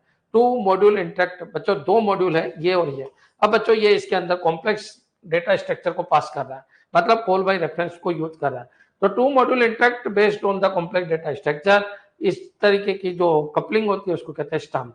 Two module are completely independent, ये तो नो कपल्ड है। बच्चों two module communicate through a well defined interface, ये बिल्कुल गलत है। बच्चों आपका आंसर क्या हो जाएगा? सी। बच्चों क्लियर? तो ये पॉइंट आपके क्लियर हो जाना चाहिए। नेक्स्ट चलिए आगे बढ़ते हैं। कॉम्प्लेक्स आपको सबको पता है, मैंने जब सी पढ़ाई थी मैंने कहा था एरे को direct upon call by value नहीं कर सकते। बच्चों क्लियर? एरे को नहीं कर सकते, स्ट्रिंग को नहीं कर सकते, स्ट्रक्चर को नहीं कर सकते, यूनियन को नहीं कर सकते, एनएम को नहीं कर सकते। बच्चों आपको सबको पता है। तो फिर क्या करते थे? कॉल बाय वैल्यू में केवल करेक्टर, इंटीजर, फ्लोट, डबल यही जाते थे। बच्चों याद रखिए, ग्रुप ऑफ डेटा या फिर ये बोलिए कॉम्प्लेक्स डेटा स्ट्रक्चर कभी भी कॉल बाय वैल्यू नहीं होती, कॉल बाय रेफरेंस ही होती है। बच्चों क्लियर? तो ये पॉइंट आपके क्लियर होने चाहिए, क्योंकि प्रोग्रामिंग और कोडिंग के कंसेप्ट है, ये भी आपको पता होना चाहिए। देखिए मैं आपको सब कुछ इसलिए पढ़ा पाता हूँ क्योंकि मैं कंप्यूटर के 42 सब्जेक्ट पढ़ाता हूँ। इसके अलावा दुनिया की सारी मैथ और सारे रीजनिंग भी पढ़ाता हूँ। तो मेरे को पता है कि किस तरीके से आपके समझ में आता है, तो मैं सबको एक साथ यूनिक कर देता हूँ, इनबिल्ड कर देता हूँ, एक ही प्लेटफॉर्म के ऊपर सारे सब्जेक्ट को ले आता हूँ। अब आप समझदार हो, आपको पता है call by value, call by reference क्या है क्या नहीं है, सब पता है आपको, क्योंकि आपने सारे सब्जेक्ट मेरे से ही पढ़े हैं। तो आपको वहीं पर पता चल जाना चाहिए, अरे यार कॉम्प्लेक्स डेटा स्ट्रक्चर, ठीक है, तो दो module interact based on complex data structure, ठीक है। एक होता है बच्चों सिंपल डेटा स्ट्रक्चर, ठीक है, डेटा कपलिंग है। अच्छा, एक मॉड्यूल ए दूसरे मॉड्यूल बी को कंट्रोल कर रहा है बच्चों, कंट्रोल कपलिंग है। बच्चों क्लियर? अच्छा, ग्लोबल वेरिएबल के द्वारा कॉमन कपलिंग है। अच्छा बच्चों, रिसोर्सेज के द्वारा, बच्चों क्लियर, रिसोर्सेज, बच्चों क्लियर, तो two module communicate through a well defined interface. बच्चों क्लियर? तो याद रखिए रिसोर्सेज की बात है तो एक्सटर्नल कपलिंग है, और पूरा का पूरा कंटेंट भी हो रहा है इंटरनल। जो आपके मॉड्यूल होते हैं वो मॉड्यूल अपने सारे कंटेंट को एक दूसरे को शेयर कर रहे हैं, तो फिर वो आ जाइए। क्लियर? चलिए आगे बढ़ते अपन। Which option example data coupling, data coupling का एग्जाम्पल कौन सा है? टू मॉड्यूल शेयर एक ग्लोबल वेरिएबल, गलत है। Two module interact using parameter pass, parameter pass between function, ठीक है। Two module have no interaction, गलत है। Two module are part of the same logical unit, गलत है। बच्चों याद रखिए, मेरे हिसाब से क्लियर हो गया कि पैरामीटर अगर पास हो रहा है तो इसका मतलब वो क्या है? Data coupling. अब पैरामीटर उसने नहीं बोला कि वो डेटा है या फिर एड्रेस है, लेकिन उसने आपने बता दिया कि अगर कोई चीज पास हो रही है तो फिर वो डेटा कपलिंग है। बच्चों क्लियर? नेक्स्ट चलिए। क्लियर है बच्चों? Which scenario represent message coupling, message coupling नहीं होता, मैसेज कपलिंग कुछ नहीं होता बच्चों, ये क्वेश्चन ही गलत हो गया। मैसेज कोहेंशन होता है। बच्चों क्लियर? मैसेज का कोहेंशन होता है। क्लियर? तो ये तो गड़बड़ हो गई बच्चों, ये तो क्वेश्चन ही गड़बड़ है, देख लेंगे, ठीक है। अब बच्चों यहाँ पर आइए, इस क्वेश्चन को अपन देख लेते हैं, इसका क्या है क्या नहीं है। Arrange the type of coupling in system analysis and design from least to most coupled, least to most coupled. बच्चों लिस्ट टू मोस्ट कपल्ड, बच्चों क्लियर? अब वो क्या कह रहे हैं? Least to most coupled, least coupling to most coupling. अब least coupling किस में होती है? तो लिस्ट कपलिंग डेटा में होती है। बच्चों क्लियर? डेटा कपलिंग, यहाँ पर आपकी डेटा कपलिंग, ये लिस्ट कपलिंग है बच्चों, ये बेस्ट है, ये बेस्ट भी है और ये लिस्ट भी है। बच्चों क्लियर? फिर दूसरे नंबर पे क्या आता है? दूसरे नंबर पे आपका आता है डेटा के बाद आपका आ जाएगा कौन सा? Stamp coupling. बच्चों क्लियर? तो डेटा के बाद आपका आ जाएगा स्टैम्प कपलिंग। फिर कौन सा कपलिंग आ जाएगा? तो मैं ऐसे लिख देता हूँ, ऐसे समझ लेना, डेटा कपलिंग फिर स्टैम्प कपलिंग, डेटा आ गया फिर स्टैम्प आ गया, फिर आपका कौन सा आ जाएगा? तो उसके बाद आपका आएगा कंट्रोल कपलिंग। बच्चों clear? Control coupling, control coupling. बच्चों क्लियर? कंट्रोल के बाद आपका क्या आएगा? तो कंट्रोल के बाद आएगा external coupling, external coupling, external coupling. बच्चों क्लियर? फिर क्या आएगा? कॉमन कपलिंग, कॉमन कपलिंग, और फिर क्या आएगा? Content coupling. बच्चों क्लियर? तो ये ऑर्डर आपको याद रखना। क्लियर? चलिए, तो ऑर्डर में क्या बन जाएगा बच्चों? डेटा, डेटा का क्या हो जाएगा? समझ में आ गया? एक बार कमेंट कर दो कि हाँ सर बिल्कुल क्लियर। क्लियर? ये ऑप्शन हो सकता है उटपटांग लिख दिया इन्होंने, कोई बात नहीं है ना, लेकिन आपको इस तरीके से चलना है। डेटा कपलिंग आपका क्या आ जाएगा? ए आ जाएगा। बच्चों क्लियर? स्टैम्प कपलिंग में आपका सी आ जाएगा। कंट्रोल कपलिंग, कंट्रोल कपलिंग के अंदर आपका डी आ जाएगा। एक्सटर्नल कपलिंग में आपका एफ आ जाएगा। कॉमन कपलिंग, कॉमन कपलिंग के अंदर बच्चों आपका ई आ जाएगा और कंटेंट कपलिंग के अंदर क्या आ जाएगा, बी आ जाएगा, A C D F E B, A C D F B. Clear, ये टाइपिंग मिस्टेक हो गई है ना, क्लियर है बच्चों, A C D E F B, बिल्कुल सही। उर्वशी ध्यान रखना, इस तरीके से आपको आंसर देना। नेक्स्ट आगे बढ़ते हैं बच्चों, कोएफिशिएंट थोड़ी देर बाद मिलेंगे, अभी मैं कपलिंग का आपको कंसेप्ट समझा चुका हूं। क्लियर, चलिए चलो, अब होगा भी नहीं कोएफिशिएंट खत्म, तो एक छोटा पॉइंट ले लेते हैं अपन, डीएफडी वाला पॉइंट ले लेते हैं, कोएफिशिएंट में टाइम लगेगा तो आपको बाद में लेंगे। तो देखिए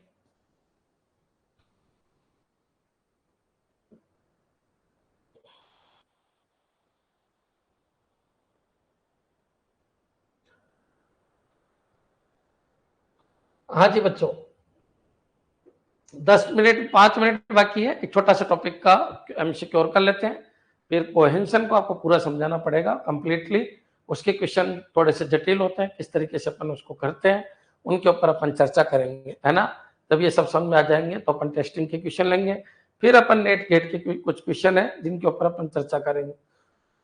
चलिए, what does a process symbol represent in DFD, बच्चों क्लियर, प्रोसेस, तो प्रोसेस क्या बताता है, डेटा स्टोर तो बच्चों ये बताता है जो टेम्परेरी डेटा स्टोर होता है, जिसको इंटरनल डेटाबेस रिपोजिटरी भी कहते हैं। एक्सटर्नल एंटिटी, बच्चों एक्सटर्नल एंटिटी आपका ये होता है ट्रांसफॉर्मेशन ऑफ डेटा, तो प्रोसेस क्या बताता है कि भाई ठीक है, डेटा का ट्रांसफॉर्मेशन कैसे हो रहा है, आया यहाँ पर, गया क्या है, उसको बोलते हैं ट्रांसफॉर्मेशन ऑफ डेटा। तो बच्चों वो ये कह रहा है कि what does a process symbol represent in a DFD, process आपका क्या बताता है, प्रोसेस सर्किल के द्वारा रिप्रेजेंट होता है बच्चों, क्लियर, डेटा फ्लो आपका एरो के द्वारा रिप्रेजेंट होता है, ये पहले लाइन के द्वारा भी रिप्रेजेंट होता है, तो ये सारी चीजें मैंने आपको बता दिया। ट्रांसफॉर्मेशन ऑफ डेटा ये क्या बताता है, प्रोसेस। तो बच्चों what does a process symbol, process symbol आप सबको पता है, इसको अपन प्रोसेस कहते हैं, इसको अपन एक्सटर्नल एंटिटी कहते हैं, इसको बच्चों इंटरनल डीबीएमएस कहते हैं, या डेटा रिपोजिटरी कहते हैं, या टेम्परेरी डेटा रिपोजिटरी कहते हैं, परमानेंट तो नहीं कहते, आपको पता है क्यों, क्योंकि ये बार बीच बीच में बनते रहते हैं और बच्चों फिर इनका यूज हो जाए फिर इसके बाद कोई मतलब नहीं है, परमानेंट तो फाइनल होता है बच्चों, क्लियर। तो कॉमन सी बात है, टेम्परेरी डेटा रिपोजिटरी भी होती है, तो ये पॉइंट आपके क्लियर हो जाना चाहिए। तो वो कह रहा है प्रोसेस क्या बताता है, तो प्रोसेस एक ट्रांसफॉर्मेशन बता रहा है, ट्रांसफॉर्मेशन किसका, इनपुट का आउटपुट, मतलब डेटा का फ्लो जो हो रहा है, तो बच्चों जब ये आया इन आया उसके बाद प्रोसेस होके मतलब ट्रांसफॉर्म होके क्या बना बच्चों, क्लियर, ये बताता है प्रोसेस बच्चों, क्लियर। तो ये पॉइंट आपके क्लियर हो जाना चाहिए।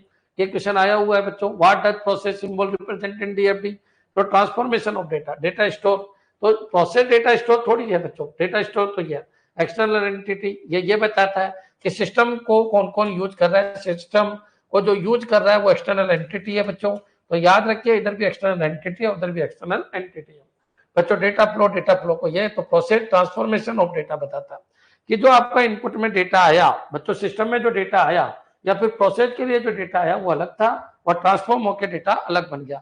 सर परमानेंट स्टोरेज सिंबल,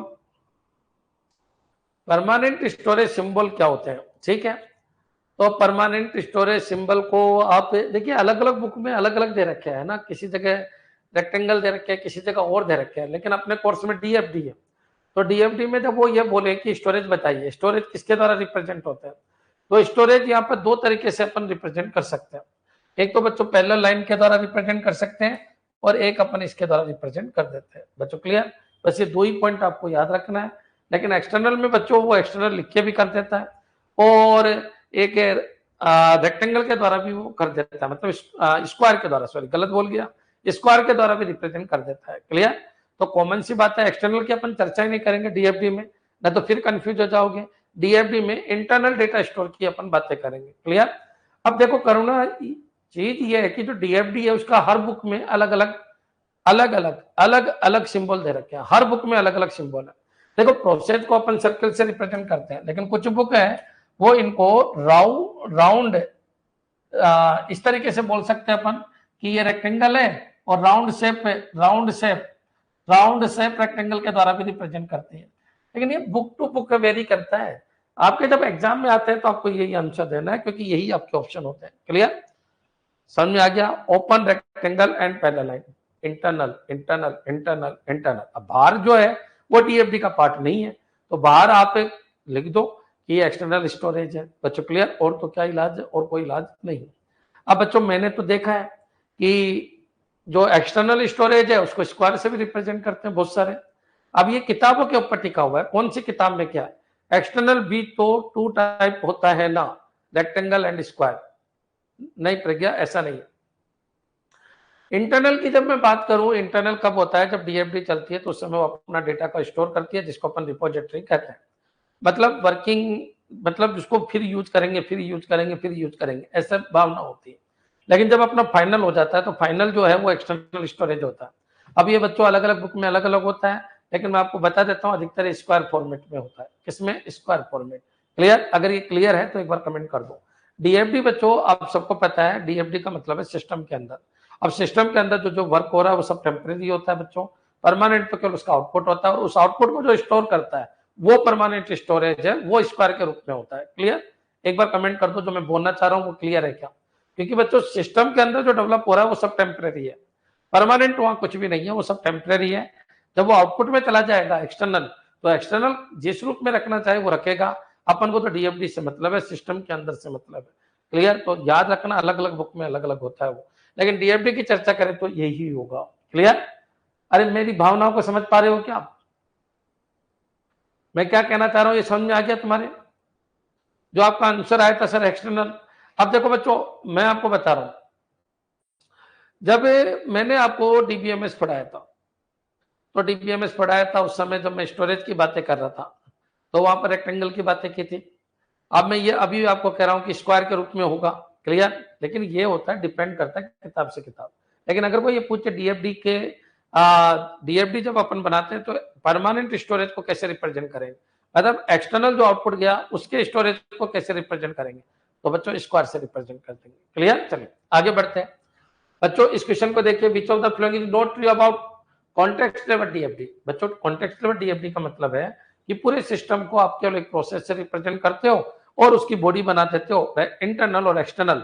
बच्चों इंटरनल और एक्सटर्नल आप शो कर देते हो, मतलब इसके अंदर मल्टीपल प्रोसेस नहीं बनाते हो। एब्स्ट्रक्शन, हाई लेवल एब्स्ट्रक्शन होता है बच्चों। ये आपका क्या है, इनपुट, ये क्या है आपका आउटपुट है, और एक प्रोसेस है बच्चों। क्लियर? यही आपका डीएफडी है बच्चों। क्लियर? और यहीं पर अपन स्टोरेज भी यूज कर सकते हैं, जो टेम्परेरी स्टोरेज है बच्चों। सॉरी बच्चों, कॉन्टेक्स्ट लेवल में टेम्परेरी स्टोरेज की जरूरत ही नहीं पड़ेगी। क्यों नहीं जरूरत पड़ेगी? क्योंकि प्रोसेस एक ही है। टेम्परेरी स्टोरेज की जब जरूरत पड़ती है जब प्रोसेस ज्यादा है। तो बच्चों इसने जो जो डेटा बनाया वो दूसरा प्रोसेस यूज कर सकता है। तो कॉन्टेक्स्ट में ना तो स्टोरेज की जरूरत है, प्रोसेस भी आपका एक ही होता है, हाई लेवल एब्स्ट्रक्शन होता है बच्चों। ऐसे देखा जाए तो डिटेल डीएफडी नहीं होता बच्चों। क्लियर? चलिए zero level DFD, very good. तो बच्चों पढ़ लेते हैं। It represent the overall system as a single process. बिल्कुल सही है। आपसे पूछा क्या ट्रू है या नॉट ट्रू पूछा है, नॉट ट्रू। तो ये तो ट्रू है बच्चों, इसमें तो कोई दिक्कत नहीं है, तो ट्रू है। It show external entities interacting with the system. बिल्कुल सही है भाई, एक्सटर्नल एंटिटी के बारे में जरूर बात करता है बच्चों। क्लियर? जो रेक्टेंगल के थ्रू रिप्रेजेंट होती है बच्चों। क्लियर? तो याद रखिए प्रोसेस होता है और एक्सटर्नल एंटिटी होती है। It include detailed data flow path within the system. Detailed data flow path within the system, ये गलत है। डिटेल नहीं है बच्चों, ये तो बहुत हाई लेवल एब्स्ट्रक्शन है बच्चों। ये तो केवल कॉन्टेक्स्ट बताता है, कॉन्टेक्स्ट लेवल है, जीरो लेवल डीएफडी है। It is the highest level of abstraction in DFD. ये भी ट्रू है, तो आंसर क्या हो जाएगा? सी बच्चों। डिटेल डेटा फ्लो, डिटेल तो फिर बच्चों इसका लेवल 1 बनेगा, फिर इसके बाद लेवल 2 बनेगा, फिर बच्चों जैसे जैसे बढ़ता जाएगा उनको डिटेल डायग्राम कहते हैं। क्लियर? सबके समझ में आ गया होगा? मेरे हिसाब से बिल्कुल क्लियर हो गया होगा। नोट ट्रू में सी आ जाएगा क्योंकि डिटेल नहीं है, ये तो कॉन्टेक्स्ट लेवल डीएफडी है, zero level DFD. Which type of DFD show the most detailed view of a system? Detailed view, तो कॉन्टेक्स्ट लेवल और जीरो लेवल तो एक ही बात है बच्चों। लेवल 1 लेवल 2, तो आंसर लेवल 2 आ जाएगा बच्चों। Clear? Detailed, detailed level 2। Next आगे बढ़ते हैं। What does a data store symbol represent in DFD? Data store किसके द्वारा रिप्रेजेंट होता है बच्चों? External database, input data, output data, temporary storage of data within the system बच्चों। Clear? तो ये होता है बच्चों data store symbol represent in a DFD. What does a data store symbol represent in a DFD? तो data store जो symbol होता है वो किस चीज का होता है? ये जो सिंबल है वो किस चीज का है? तो बच्चों एक्सटर्नल डेटाबेस का नहीं है, जो परमानेंट डेटाबेस है वो नहीं है, इनपुट डेटा का नहीं है, आउटपुट डेटा का नहीं है, temporary storage of data within the system. Clear? तो ये पॉइंट जो अभी पूछ रहे थे उर्वशी, जो भी पूछ रही थी, तो उसका आंसर ये मिल गया कि भाई जो सिस्टम है उसमें तो सारा ही टेम्परेरी डेटा चल रहा है, जब वो फाइनल जाएगा तब जाके उसका परमानेंट बनेगा। परमानेंट को आपकी मर्जी है वहां सेव कर लो। बच्चों क्लियर? सिस्टम में तो सब टेम्परेरी रहता है, सिस्टम में जो प्रोसेस हुआ वो सब टेम्परेरी, आगे जाके हो सकता है प्रोसेस बदल जाए, तो सब कुछ टेम्परेरी है सिस्टम के अंदर। बच्चों क्लियर? चलिए आगे बढ़ते हैं। In DFD what does a data flow arrow indicate? तो बच्चों डेटा फ्लो एरो, एरो क्या रिप्रेजेंट करती है? तो मोमेंट बताती है कि डेटा का फ्लो कौन से मॉड्यूल से कौन से मॉड्यूल की तरफ हो रहा है। कंट्रोल फ्लो बताती है, मूवमेंट ऑफ डेटा बताती है, प्रोसेस ऑर्डर बता रही है, यूजर इंटरेक्शन ये गलत है, प्रोसेस ऑर्डर भी गलत है, मूवमेंट ऑफ डेटा बताती है। बच्चों clear? Process order, movement of data और कंट्रोल फ्लो, कंट्रोल फ्लो नहीं बताती। बच्चों क्लियर? तो मूवमेंट ऑफ डेटा को बताती है। बच्चों क्लियर कि ठीक है यार, ये मूवमेंट, डेटा का मूवमेंट इस तरीके से हो रहा है। बच्चों क्लियर? प्रोसेस ऑर्डर कभी नहीं बताती, याद रखना, मूवमेंट ऑफ डेटा को बताती है, movement of data. Process order नहीं बताती कि ये प्रोसेस होगा ये नहीं। बच्चों प्रोसेस ऑर्डर नहीं, डेटा का फ्लो कैसे हो रहा है। बच्चों clear? DFD, movement of data, data flow, नाम से ही पता चल रहा है मूवमेंट ऑफ डेटा। बच्चों यहाँ कंफ्यूज मत हो जाना, प्रोसेस ऑर्डर नहीं, प्रोसेस ऑर्डर नहीं कि कौन सा प्रोसेस। बच्चों प्रोसेस पता है आप सबको, एलिमेंट्स के अंदर होते हैं प्रोसेस, ये तो इनको बोलते हैं प्रोसेस ऑर्डर। ये तो मॉड्यूल के अंदर डेटा के फ्लो को बताती है, किस मॉड्यूल से इस मॉड्यूल के अंदर। ये डीएफडी का काम है बच्चों, ये डीएफडी का काम है, ये डीएफडी का काम नहीं है, ये आईपीओ का काम है। बच्चों clear? Input process output, input process output. Clear है बच्चों? तो ये याद रखना, डेटा फ्लो को बताती है। नेक्स्ट आगे बढ़ते हैं। What does a data flow diagram primarily illustrate in system analysis and design? DFD क्या करता है? तो द फिजिकल लेआउट गलत है बच्चों, the flow of data within a system सही है, the sequence of user interaction गलत है। बच्चों clear? The system hardware configuration गलत है। बच्चों क्लियर? नेक्स्ट चलिए। Which symbol in DFD represent a process that transform in incoming data into outgoing data? Process को कौन से डायग्राम से रिप्रेजेंट करते हैं? तो बच्चों प्रोसेस को सर्कल के द्वारा रिप्रेजेंट करते हैं। क्लियर? नेक्स्ट चलिए। Which of the following statement best describe a data store in DFD? Data store in DFD, data store in DFD की सही डेफिनेशन क्या है? It represent external entity interacting with the system गलत है। It symbolize the flow of data between different process गलत है। It indicate the source or destination of data ये भी गलत है। It represent a repository of data within the system ये बिल्कुल सही है। बच्चों जब प्रोसेसिंग हो रही होती है उस समय जो डेटा डेवलप होते हैं उनकी रिपोजिटरी के रूप में अपन इसको यूज करते हैं, डेटा स्टोर को। बच्चों क्लियर? रिपोजिटरी। बच्चों clear? Temporary data in a system. बच्चों क्लियर? समझ में आ जाना चाहिए।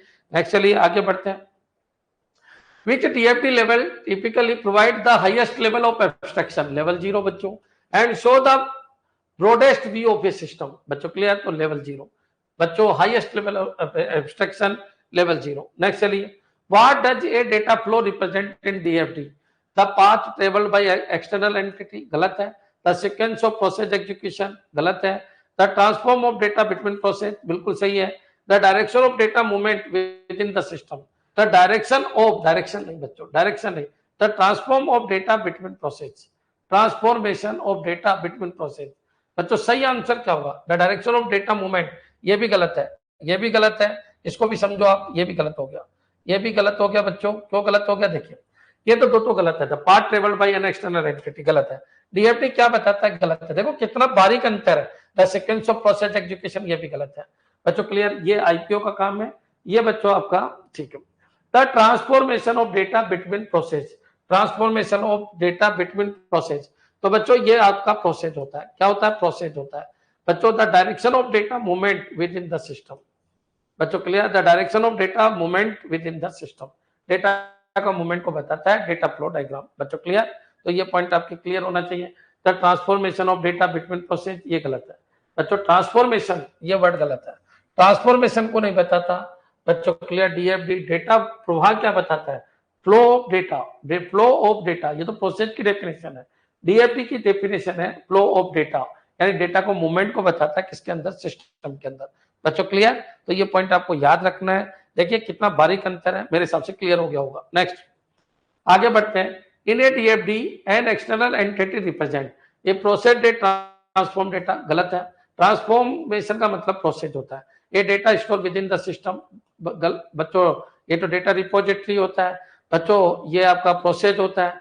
N entity outside the system that interacts with it, बिल्कुल सही है।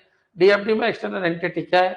The flow of data between the process, flow of data between the process, flow of data between the process, ये पूरा डीएफडी होता है बच्चों, क्लियर? ठीक है, नेक्स्ट चलिए, विच of the following is not A guideline for creating good DFD, बच्चों clear? चलिए, अब बच्चों गुड डीएफडी को क्रिएट करने की गाइडलाइन क्या नहीं है, आ गया सबके सामने? बच्चों क्या कह रहे हैं? विच of the flowing note A guideline for creating good DFD, use A consistent naming convention, बिल्कुल नेम तो होना ही चाहिए बच्चों, क्लियर? ये तो सही है, गाइडलाइन का हिस्सा है कि भाई क्या चीज है क्या चीज नहीं है। अगर मान लो तुम स्कूल में एडमिशन लेने गए तो लिखोगे ना कि डिजाइन में ये स्कूल है, ये एडमिशन है, ये एडमिशन काउंटर, सब लिखना पड़ेगा। तो यूज कंसिस्टेंट नेमिंग कन्वेंशन, बिल्कुल यूज करना है। The colour coding to represent different data flow, तो ये कोई जरूरी नहीं है।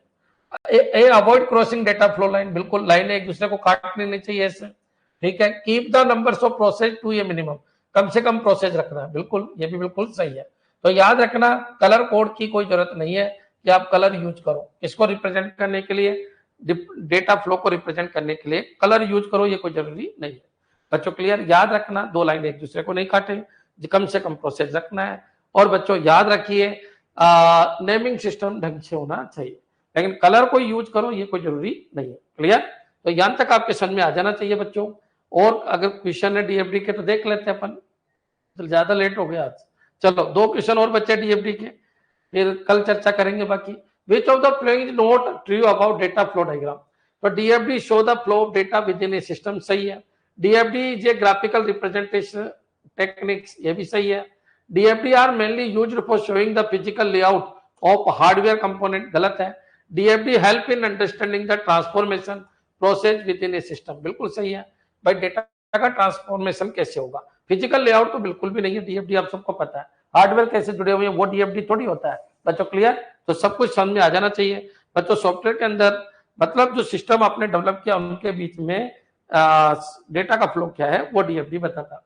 विच of the following statement about data flow diagram is not correct, ठीक है। DFD are part of structured analysis, structure analysis का पार्ट है बच्चों, क्लियर? देखते हैं। DFD help in understanding the data flow and transformation within a system, सही है। DFD are primarily used for representing physical architecture of a system, गलत है बच्चों, क्लियर? ये physical architecture of a system नहीं है, फिजिकल थोड़ी है बच्चों, ये बिल्कुल भी फिजिकल नहीं है। ये बच्चों सिस्टम की केवल डिजाइन है, फिजिकल नहीं है। फिजिकल तो जब होता है जब इंप्लीमेंटेशन होगा तब ये फिजिकल होता है, ये तो ढांचा है बच्चों, ये तो ढांचा है, तो ये बिल्कुल गलत है बच्चों, आपका आंसर सी हो जाएगा बच्चों। DFD use symbol to represent process data store and data flow, बिल्कुल सही है बच्चों, आपका सी गलत हो गया। ए देखो, DFD are part of structure analysis, structure analysis और डिजाइन बहुत सारी जगह एक जैसा ही पार्ट माना जाता है, इसलिए इसका आंसर ये है। तो सारे ऑप्शन पढ़ के फिर आपको आंसर देना है, क्लियर? अब क्या बचा? क्वेश्चन के क्वेश्चन लेंगे, एक बार कमेंट कर दो। लगभग मैंने आपको 140 के आसपास क्वेश्चन करा दी। मेरे को नहीं लगता कि किसी क्वेश्चन में आपको कंफ्यूजन होगा। 600 क्वेश्चन होने दीजिए, उसके बाद ब्रह्मांड की कोई भी बुक आप डायरेक्टली कर लेना, मेरे को नहीं लगता कि आपको कोई दिक्कत आएगी, क्लियर है बच्चों? तो इन क्वेश्चन को आप तैयार कीजिएगा। ये क्वेश्चन तैयार कब तक रहेंगे? जब तक आप थ्योरी पढ़ते रहोगे। तो थ्योरी ढंग से पढ़िए, थ्योरी के लिए मैंने एप्लीकेशन पे आपको पूरा पढ़ा रखा है, अंबिका क्लासेस के एप्लीकेशन पे पूरी थ्योरी मौजूद है, पूरे नोट्स मौजूद है, उनको जरूर देखिए। धन्यवाद।